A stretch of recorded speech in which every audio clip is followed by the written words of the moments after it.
So, another Cosmos Art video, 2 in 1 day, I know. But I do love their videos. Anyway, I think we're reacting to climate change. We will fix climate change. They've uploaded a video, I think, about a year ago saying we will not fix climate change. So, I want to see what happened from then to now for them to change their minds. Or they're just saying that to the point that there might be a chance to fix it. Anyway, the last one got blocked, so might have to re-react to the other one. But I do remember, I think I did react to it, so it won't be the first time I'd seen it. But it did get blocked, so we might have to figure something out about that. This one might also try and get blocked, but we'll try and fix that as well.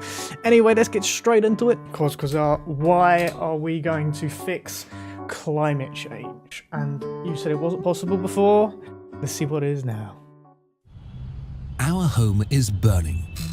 Yes. Rapid climate change is destabilizing our world. It seems our emissions will not fall quickly enough to avoid runaway warming, and we may soon hit tipping points that will lead to the collapse of ecosystems and... What annoys me about this, though, they tell you to, like, change your light bulbs, turn off lights, lower your carbon footprints, but then you've got companies out there burning, like, all this fossil fuels and stuff, and no one's saying anything about that. Civilization. While scientists, activists, and much of the younger generation urge action, it appears most politicians some are not activists are committed done to doing though, anything stopping traffic and stuff. While the fossil fuel industry still works actively against change. It seems humanity can't overcome its greed and obsession with short-term profit and personal gain to save itself.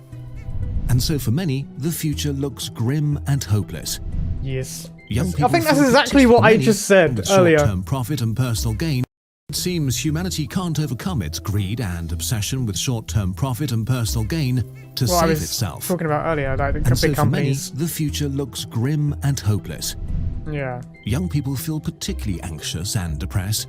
Instead of looking ahead to a lifetime of opportunity, they wonder if they will even have a future, or if they should bring kids into this world. It's an age of doom and hopelessness, and giving up seems the only sensible thing to do. But that's not true. You are not doomed. An egg. Humanity is not doomed. Okay. Is that how kids are made? An egg in a tube? Despite the seriousness of the situation, for years, positive trends have accumulated, and there is finally some good news and a clear path towards our collective climate goals. Electric cars, 2024, I think. Please watch this video to the end. Check out our detailed sources afterwards to learn more. Okay, let's start with the scariest things. Okay. Cancelling the apocalypse. Huh? Some of the most widely shared stories about climate change are that it is an existential threat, the end of human civilization, and maybe even our own extinction event, and that it's basically unavoidable now. But what does science actually say? As of 2022, the global average temperature has risen 1.2 degrees Celsius compared to pre-industrial times. Limiting warming to 1.5 degrees was the most ambitious goal of the Paris Agreement, but we are not likely to meet it. Already with the warming we have today, hot places will get hotter, wet places wetter, and the risk and strength of extreme weather events increase significantly. Warming beyond 2 degrees makes all of these extremes more extreme. Extreme weather events more common, with more ecosystems under major pressure. I wonder with COVID, do you know, like when we didn't go anywhere, we didn't do anything, we all kind of stayed in for a bit. I wonder if that kind of helped the planet a little bit. Will not survive.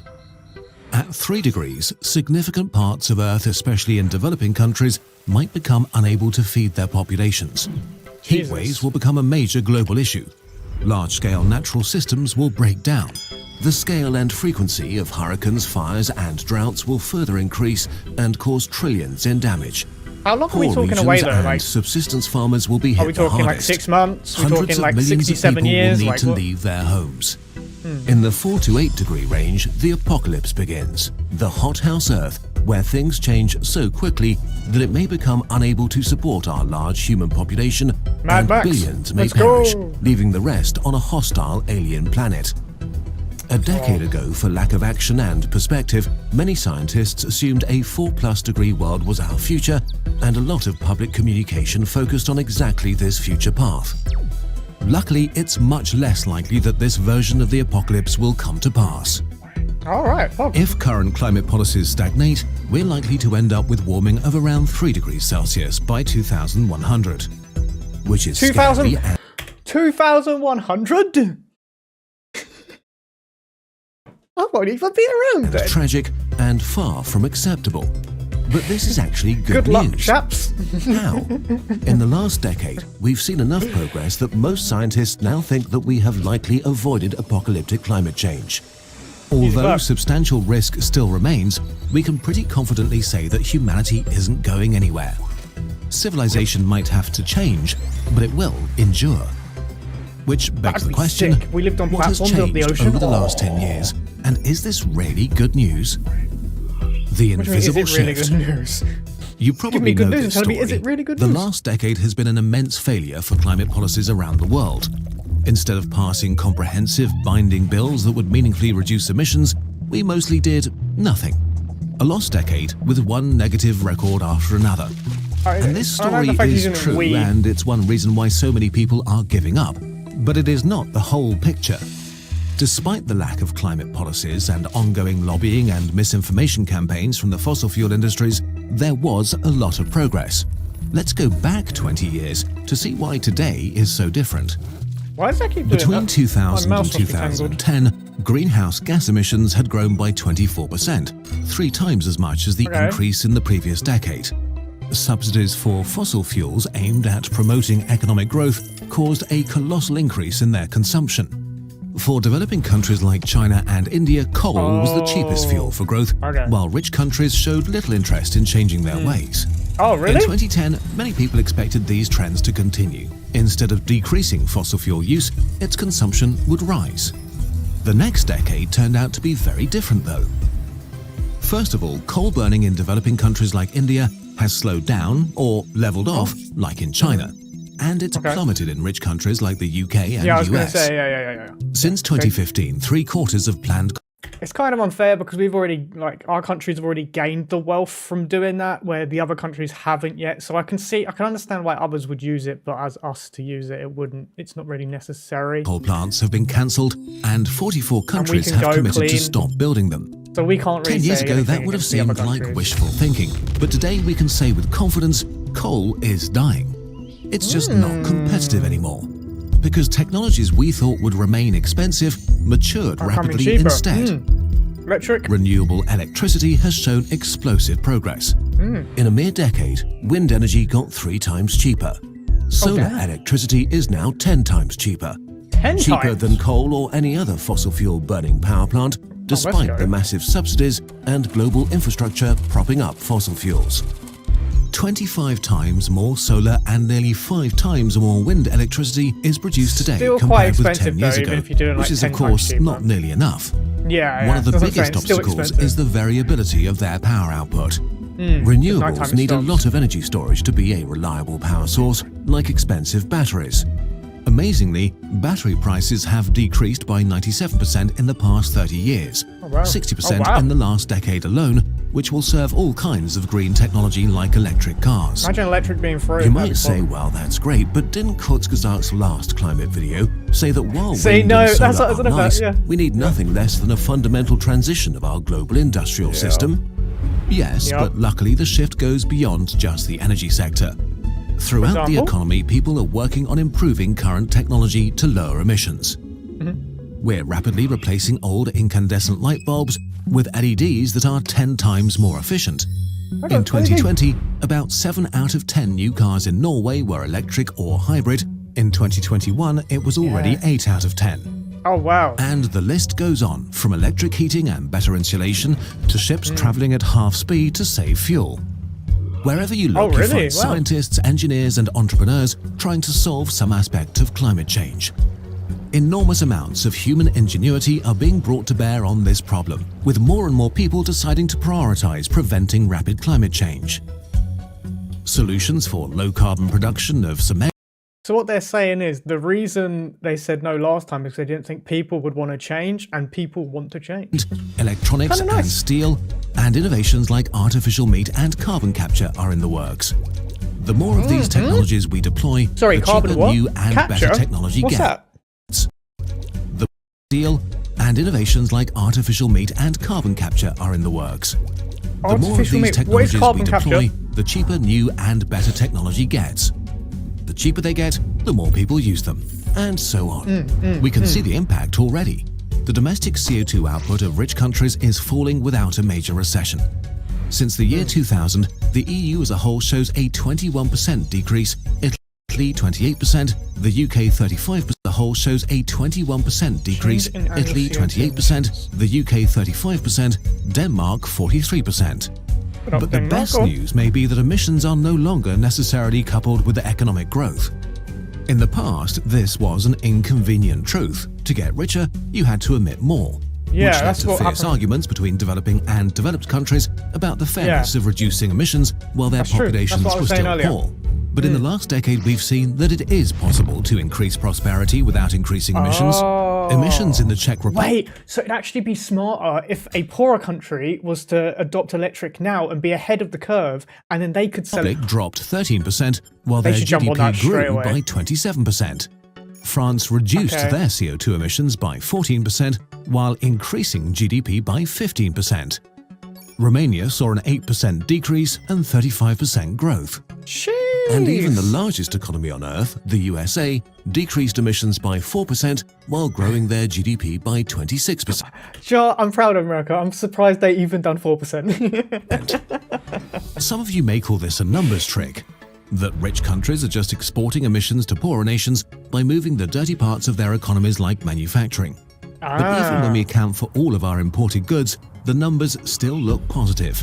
Oh, It's okay. no longer a matter of having to choose between prosperity and the climate, as it seemed to be a decade ago. Developing countries will profit from that because as rich countries pay for the expensive development of green technologies, they can adopt them more cheaply.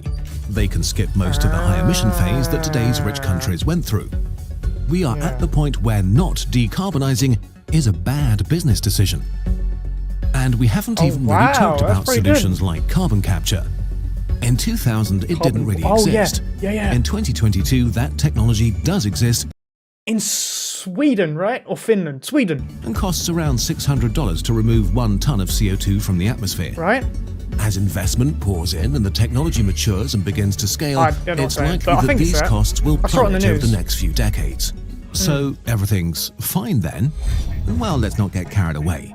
All of was it these Iceland? processes are great, but not nearly fast enough. We're still doing way too little, and technology will not magically solve everything.